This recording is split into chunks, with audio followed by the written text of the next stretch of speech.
I've gotten the chance to dive deep into the PlayStation 4 remake of a classic title by the name of Shadow of the Colossus. As most of you already know, the original released back in 2005 on the PlayStation 2 and received critical acclaim due to its beautiful world, artistic story, and the bold mechanic of being a video game that features nothing but boss fights. Fast forward 13 years and Bluepoint Games has rebuilt the title from the ground up for the PS4. First off, I must get this out of the way. This is a must-play game for anyone who missed the original PS2 release. Seriously, quit watching this review and go play this game. Now, you might be curious if this adventure is worth jumping back into if you've recently played the previous version. Short answer, definitely. Considering the game originally launched in 2005, I won't bore you with the stuff that has been known for over a decade, but rather talk PS4 details and differences specifically.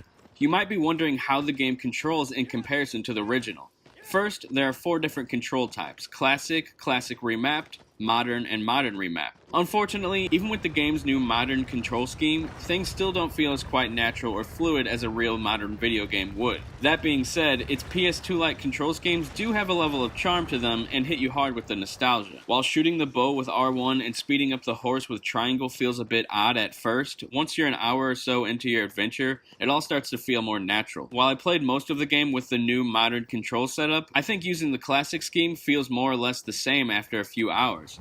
Don't be afraid to test out all the control schemes from the get-go. I recommend trying them before you're halfway through the game and then you're confused whenever you switch over. And if you've recently played The Last Guardian, put the controls into classic mode because they're very similar to that title.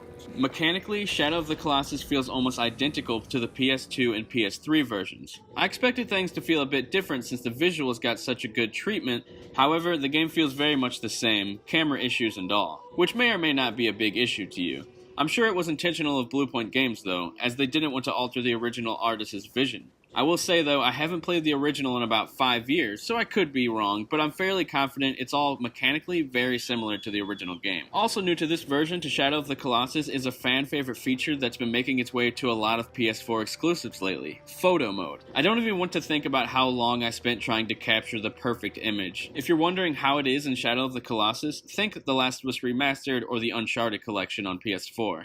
If you've tinkered with those photo modes before, then you know what you're getting into. Filters, depth of field, post effects, all that jazz. I'll add some personal favorite photos that I took to this video just so you can check out what you can do with that feature. And lastly, the game actually allows you to use the filters that you can use in photo mode during the gameplay, which I thought was a nice touch. For all you graphic nerds out there, I think you'll be extremely satisfied with Shadow of the Colossus. In many ways, Shadow of the Colossus for PS4 is one of the most visually stunning remakes of all time. Bluepoint Games went above and beyond with incredible attention to detail.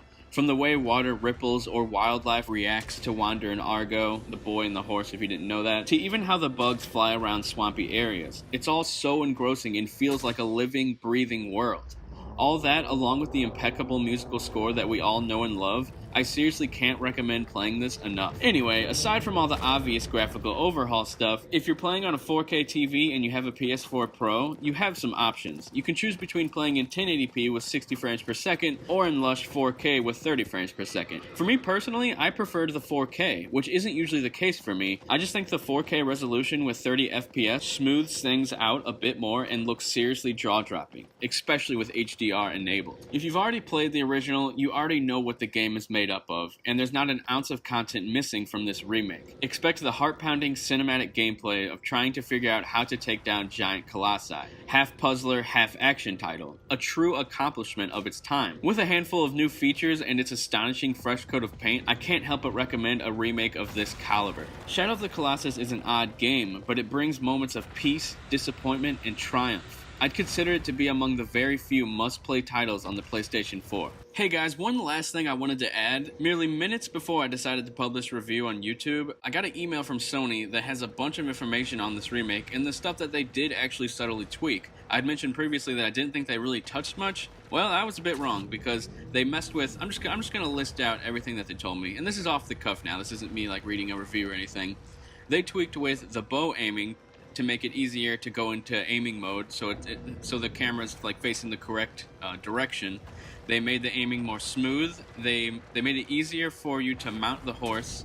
They made you able to jump on the horse by holding down triangle whenever he's running towards you. They made the underwater swimming faster compared to the original. They also made it easier for you to grab onto ledges, so that's pretty cool. It's also easier to switch between weapons. There's a lot of stuff that I didn't even notice, so I'm glad I read this. There's a more streamlined load/save options, and the Colossus camera behavior is better than the original. There's also a customizable hood, and that is all they added to me on the list. Obviously, the email goes a little bit more in depth, but I feel like it wouldn't have been right to just say that they didn't tweak much of the game mechanically, because they definitely did. So, thanks a lot for watching this review, and I will talk to you guys later.